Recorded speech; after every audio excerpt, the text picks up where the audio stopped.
دادگاه نویه سنگوار یا سابق طویلدره در شرق تاجیکستان بخه یک ساکن 38 ساله دهه زغر را برای تعلیمات دینی به اندازه 90 نشان دهنده برای صبح برابر به 5760 سامانه یا بیش از $500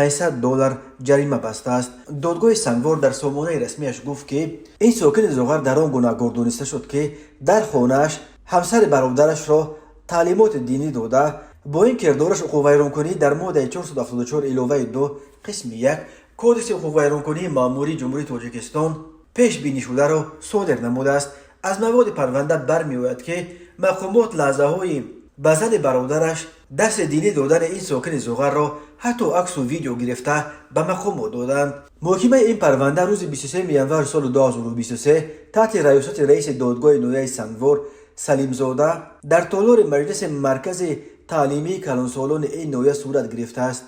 ولی خود عیبدار شونده سال تولدش 1984 ساکن دهه زغر جماعت طویلدره نویه سنگوار پدر 3 فرزند به سبب‌های برای دادگاه نامعلوم در مرافعه اشتراک نکرده است. خود بخه و همسر برادرش برای شرح قضیه دسترس نیستند،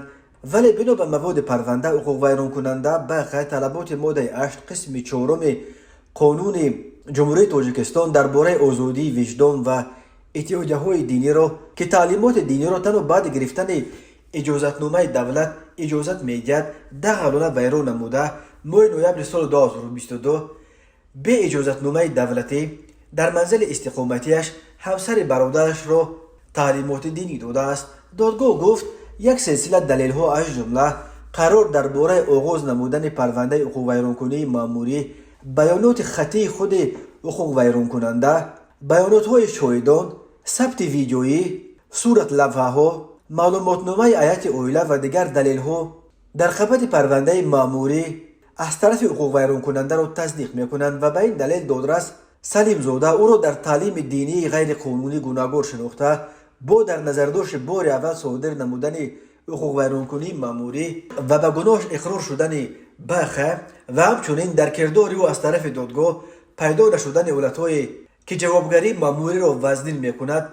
دادرس به خلاصه آمد که نسبت به بخه در دایره جزاهای ماده 474 قسم 1 کودکس حقوق ویرانکنی ماموری جمهوری تاجیکستان جزا جریمه را به فایده دولت تعیین نماید. در اساس این عمل نسبت به بخه جزا در نمود جریمه به اندازه 90 نشان دهنده برای حساب‌ها برابر به 5760 سامانی به فایده دولت تعیین کرده شده است. در تاجیکستان در پی قبول قانون نو دین در سال 2011 همه مدرسه‌های دینی از بین رفتند و دانشکده اسلامی به نام امام اعظم در دوشنبه در حال حاضر یگانه مؤسسه تعلیمی دینی در این جمهوری باقی مانده است. در این زمان مقامات تاجیکستان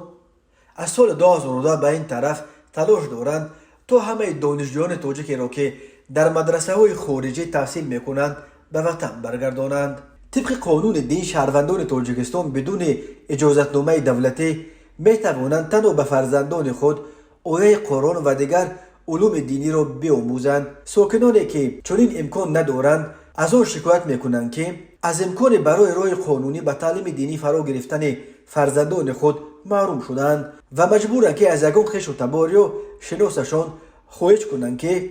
پنهانی به فرزندان آنها درس دینی بدهد.